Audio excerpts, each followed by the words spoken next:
Hello and thank you for tuning in. You're watching the Property Guide on ET Now, your one-stop guide to property investments in India.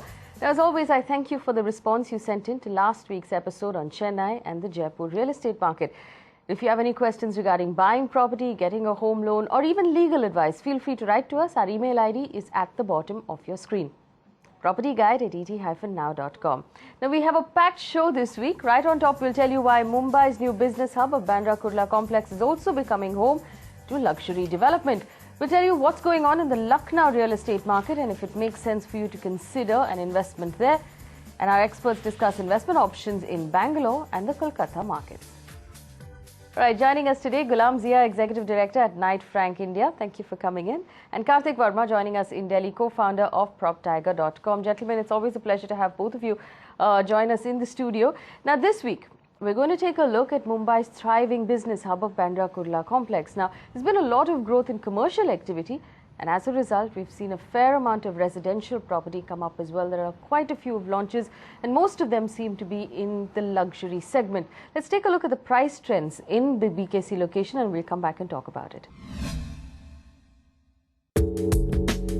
In a bid to decongest the existing business hub of Nariman Point, the MMRDA created a new commercial growth centre, the Bandra Kurla Complex. 4 decades ago, 370 hectares of marshy land were developed to build a new business district. Today, BKC is home to a host of private and government offices, providing over 2 lakh jobs with potential to absorb further growth.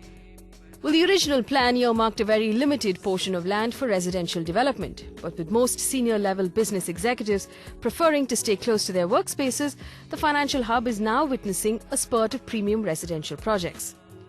According to PropTiger.com, home prices in BKC have risen 25% in the last 2 years and are currently trading at an average of 39,601 rupees a square foot. All right, so that was BKC. Ghulam, first tell me this, automatically as soon as there's this much leasing of commercial space and office space, there will be a demand for residential space in that area as well. Tell us what sort of demand you foresee for BKC in maybe the year to come or the next 2 years. BKC itself had a problem because it was actually planned as more of a business district. So those 2 or 3 of these residential plots have been exception, but except for that, the developments have to come around BKC, and that's what is happening right now. Your point is that this development is coming up more in luxury segment, obviously because the land there is very costly, and because of last so many years nothing has happened in this vicinity. So obviously we will first attack where the returns are maximum, which is obviously high-end luxury development. So whether in BKC where there is this signature island and 2 more such developments happening from one developer's offering, then there are many big developers who already come in Bandra East locality, very reputed developer, right from Kalpataru to Rustamji to DB Realty and a lot many others. And they all have actually brought in their produce because the BKC is a prime market. And the price segment, since we're talking about it, the extreme high end is 40 to 45,000 rupees a square foot is the range for the properties in BKC, whereas the fringe areas are now trading between say 24,000 rupees a square foot for newly launched developments to the established good developments of say Kalpatarus or Rustamjis, etc., reaching 35,000 rupees a square foot. Those are the fringe locations of BKC. So this is roughly the outlook of the market. In terms of demand, as I said, essentially all of them are focusing on the high-end development, but there is a limitation to how much of it can be absorbed. As we speak, almost about 40% vacancy I can think of in this locality. Almost about 12 to 1500 apartments, in my view, are actually available on the block for sale. All right, 40% vacancy. Karthik, you come in here. Tell us, for someone who's looking to buy in BKC, whether they're buying it as an investment or they're buying it as an end user, in that bracket, is there room for negotiation with these builders in BKC if we're talking about a 40% vacancy? Well, whenever you're buying a luxury apartment that costs maybe 6 crores plus, there's always room for negotiation with the builder. There's always room for you to extract certain preferential terms as well as certain customization that you might want on the particular unit. The builder that Ghulam is referring to is a company called Suntech, and they have 3 different developments over there, ranging between 50,000 at the top end to about 45,000 at the kind of bottom end of their range. But there's just not that many units. There's just about 60 to 85 units in each one of their developments. Because of the scarcity, obviously the price is high because the land costs over there are very expensive. The price gets that land price gets reflected in the units that are being sold. But like Ghulam was saying, the vacancy rates there are high. Does that mean that many of these apartments haven't been sold yet? Perhaps so. And at that point in time, you might want to sit across the table from the builder and negotiate a good deal for yourself. But most of these are catering to the CXO level people. They're not meant for your typical white-collar employee. For them to be able to afford a property that costs, in the high single-digit crores or low double-digit crores would be very difficult. Getting a loan on a base salary would also be a little bit of a challenge. Well, Ghulam, I want to ask you this. You mentioned this in your previous answer. LBS, Sion, Kalina, Kurla, these places have sort of been now loosely defined as BKC or BKC crossing. Bandra East has also become BKC. For someone who's buying right now, how important is it to consider where the limits of BKC are? If the project is outside of BKC, should they still command that same price? Do these things matter at this point? In any case, BKC is not going to offer you many options. So you have to actually rely on these fringe localities. And if you're talking about fringe localities, as we're talking about, except for those 3 developments which are part of BKC, the signature developments, everything else is outside BKC. But does it really matter? I really doubt, because it's only like crossing a particular road, going from one end of that road to the other, and getting into non-BKC area where your developments are today happening, and the property prices are perhaps, if I compare it with those 2 or 3 projects of BKC, will be at least 20-25% cheaper than what you have in BKC. So this area has actually improved on residential desirability scale. So even those fringe areas, like whether it is Chembur or Wakola, Kalina we spoke about, all these areas, even Kurla, are really coming up because even infrastructure is improving. We are currently putting up one flyover which will actually cross the Kalanagar junction, which is on the highway of BKC.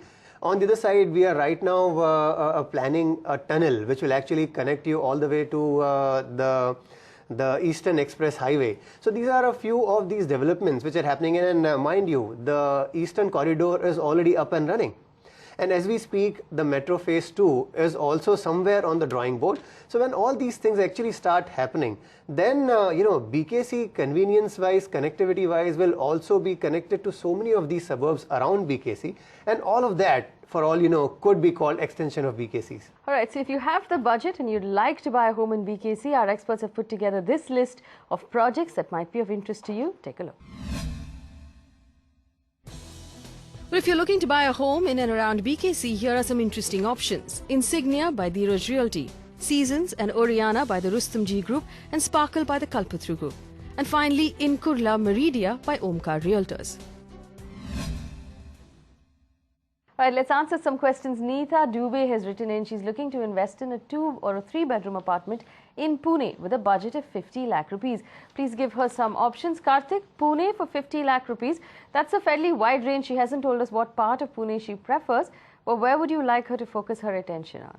Well, as I was scribbling my notes before the show, there's 3 areas that would be relevant to Neeta depending upon the size of the budget that she has. It's Wagholi, it's Lohegaon, and in Wakad. And I'll name some projects as well that Neeta can look up. She can talk to folks at Sarthi Suburbia, at Mantra Blessings, or Kolte Patel Umang Pride in Wagholi. In Wakad, she could talk to Ganga Fairmont, Kalpataru Splendor. And finally, in Lohegaon, it's Nyati Avita, Genie Belina, and Pride Park Springs. But the budget is certainly well within the range and scope of what many of these neighborhoods have offerings available for. All right, so we hope that helps. If you have any more questions about Pune, feel free to write to us. We have a question from Vinod, who wants to buy an apartment in Chennai with a budget of 70 lakh rupees. He wants options for locations as well. Ghulam, could you help him out? Well, as far as Chennai is concerned, once again, because the driver is essentially ITS, the OMR is obviously the first choice which one would look at.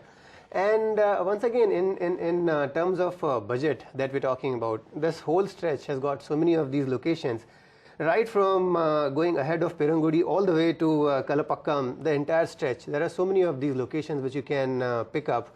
and the price segment will be very comfortable to the number that Vinod is talking about. So that is one on even East Coast Road, or even going up to Sriperumbudur Highway.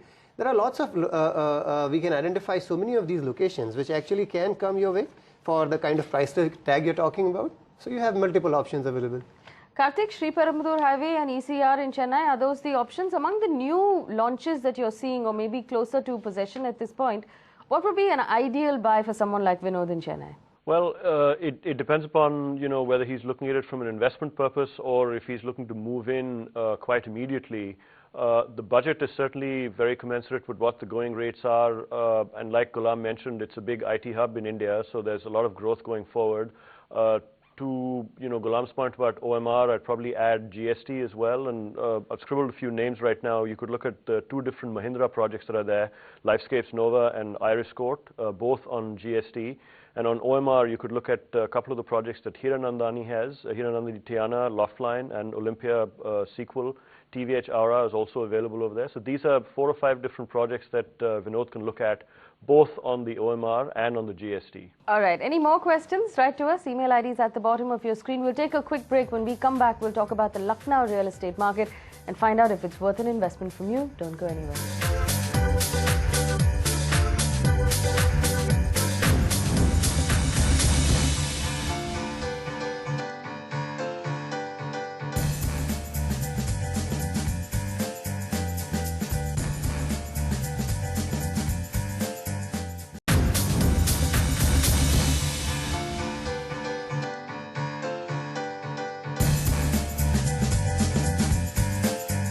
Welcome back. You're watching the Property Guide and ET now. Both of our guests are still with us, and we're talking about making investments in the real estate market in India. Now, continuing our focus on Tier 2 cities this week, we take a look at the Lucknow real estate market. The city, known for its rich cultural heritage, it also draws a lot of interest from top national developers. Let's take a look first at the prices with Avan, and then we'll come back and talk about whether or not you should be investing in Lucknow. Avan. Thanks for that, Faye. Well, residential property prices in Lucknow have witnessed a steady up move over the last 2 years. The property prices in Rai Bareli Road, which is being upgraded to a 4-lane corridor, has witnessed a 22% appreciation over the last 2 years. The homes here are currently priced at 2,925 rupees per square foot. Now, on the other hand, Jankipuram, one of Lucknow's prime residential suburbs, has witnessed a whopping 47% rise in its prices in just 2 years. The home prices here are currently priced at 4,275 rupees per square foot compared to 2,900 rupees per square foot in 2011. The upcoming suburb of Gomti Nagar has witnessed a 20% rise in the prices over the last 2 years. Homes here are currently quoting at 3,350 rupees per square foot. Sultanpur Road, which is the location for a proposed IT park, has witnessed a sharp 45% rise in the prices in just 2 years. The home prices here are currently quoting at 3,300 rupees per square foot compared to 2,275 rupees per square foot in 2011. With that, it's back to you, Faye. All right, Avan, thank you for that information. Karthik, when you're looking at Lucknow right now, is there enough interest being generated by buyers for us to consider that as an investment option? As the capital city of India's most populous state, you'd expect that there's always going to be a lot of economic activity in the capital city, as well as a lot of interest from both end users and investors. But we haven't seen the same level of interest over here the way we'd see in certain other capital cities across different states of India. I suspect some of this lack of interest is on account of slower than expected infrastructure growth. We've been talking about a metro rail link over there for a little while. Obviously, the Yamuna Expressway going from Noida all the way to Agra and beyond has helped, but that's not in the vicinity of Lucknow. The Lucknow-Agra link has also come up. That's about 270 kilometer stretch, but there hasn't been that much of interest that a lot of developers have shown for this. There could be a variety of reasons why this is occurring. It could be for reasons related to politics or the slowdown in the real estate market over the last 12 or so months. It's a soft market there in Lucknow. Ghulam, there are 2 types of people who would be buying in Lucknow. Those who already live there and are upgrading their homes, and people who live in the big cities but are emotionally attached to Lucknow in some way. Would you recommend the second group of people buy right now, or should they be waiting for a little while to see some sort of change in that market?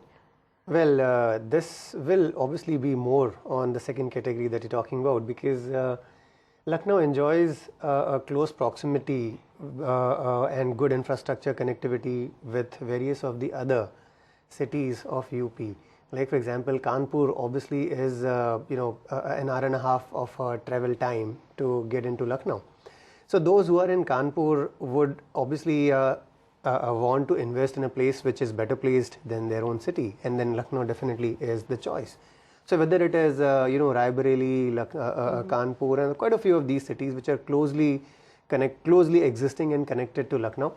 And well, there's always this possibility of high-end individuals of these cities looking out for good investment opportunities, and hence looking at Lucknow for that.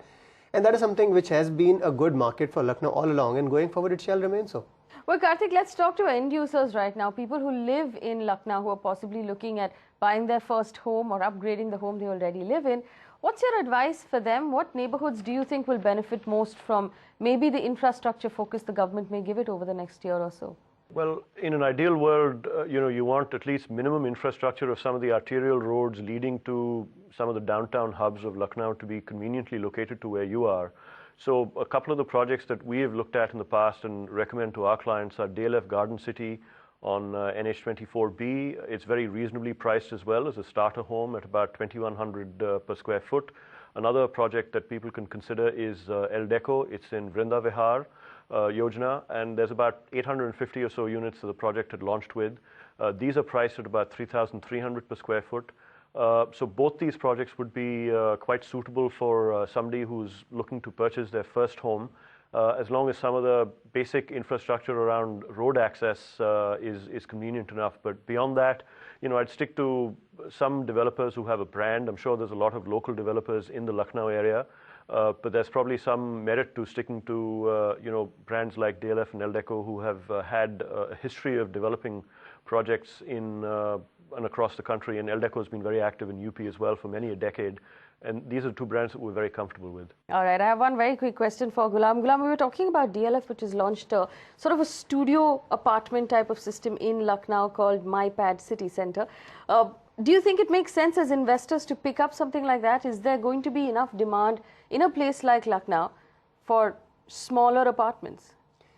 Well, we have seen that smaller apartments actually make sense where there is sizable floating population, which could either be because of students or because of, say, IT, ITS industry employees. So many of these youngsters who come straight away out of their colleges and hostels and get into professional world. These are the kind of market segments that you would normally address when you're talking about doing studio apartments.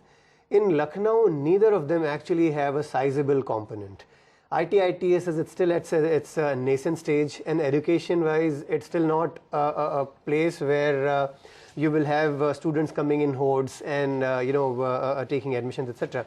So at least to me, it looks a bit outside the market realities. Doing studio apartments in Lucknow at the moment may not make too much of an investment sense, at least. All right, doesn't make an investment sense. And of course, you had Karthik there giving you a list of projects that you could consider. But here's a recap of homes in Lucknow and projects that you can consider if you're looking to buy. If you're looking for a home in Lucknow, here are some options. Garden City by DLF, Shivagyam by El Deco, Sushant Golf City by Ansal API, Gomti Greens by MRMGF, and Parath Adyant by SDR Infrabuild. All right, we have a question from Debrata Mukherjee, who wants to buy a 2 or a 3 bedroom apartment in the NCR with a budget of 1 crore rupees. Please give me some options. Well, Karthik, 1 crore rupees is a nice comfortable budget for maybe Noida. Would you recommend he considers Noida? Yeah, I think to Mr. Mukherjee, I'd say 1 crore is an ideally suited budget for projects in Noida. He can look at Supertech Romano, he can look at ATS Pristine and Mahagun Mirabolis. All these are projects that are coming up in different sectors where the price is very, very in touch with reality. Unlike Gurgaon, where the prices have really rocketed up quite extravagantly, Noida is still fairly affordable. And these are 3 projects that Mr. Mukherjee can look at to start off with. Visit the place. There's a whole bunch of options that are coming around other than these projects as well. But I feel pretty comfortable sharing these names with him. Time for us to take a very quick break. When we come back, we'll talk about Bangalore and Kolkata. Email ID is at the bottom of your screen. Don't go anywhere.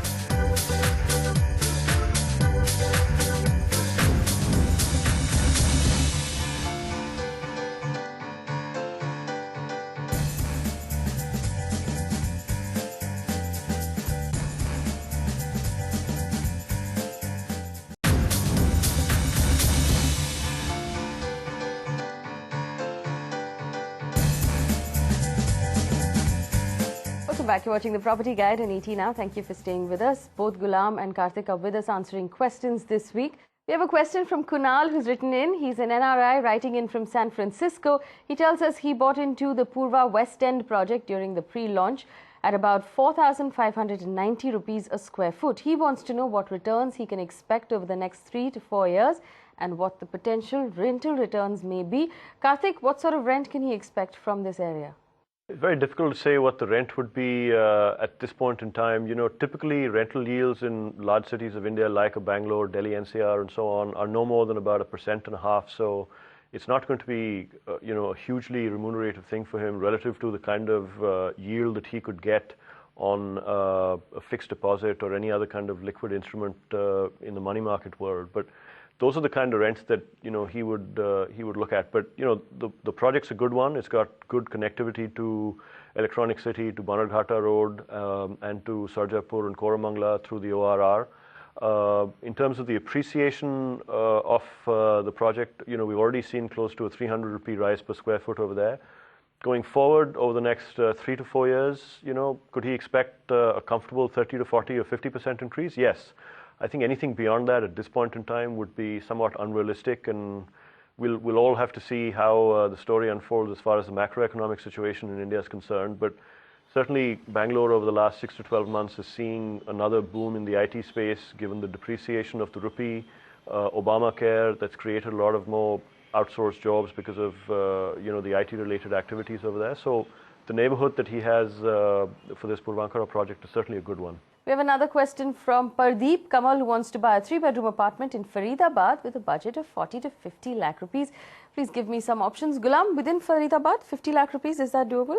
Faridabad is a pretty well diversified market. You have a few sectors, sector number 41, 43, 46, which are in you know, upwards of 6,000 to 9,000 rupees kind of price segment.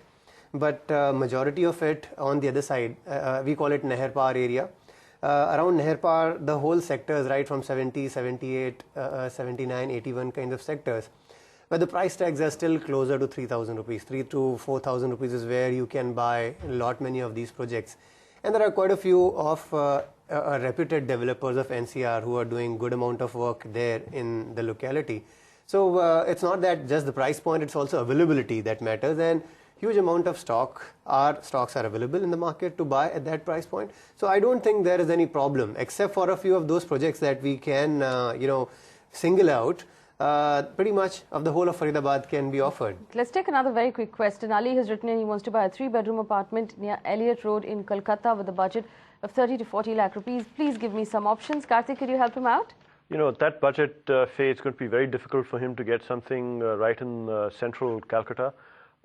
He perhaps needs to look at the neighborhood of Baliganj, where he might be able to get something within that budget. But other than that, I think he needs to expand his budget to be able to get something, you know, close to the 4,500 rupees per square foot range. But nothing, I'm afraid, is going to be available in central Kolkata. If you have any more questions, feel free to write to us. Ghulam and Karthik, thank you so much for spending time with us this week. It was lovely to have you in the studio. Look forward to having you back again soon. If you have a question for Ghulam or Karthik, email ID is at the bottom of your screen. You can reach me personally on Twitter. I look forward to hearing from you. Thanks for watching.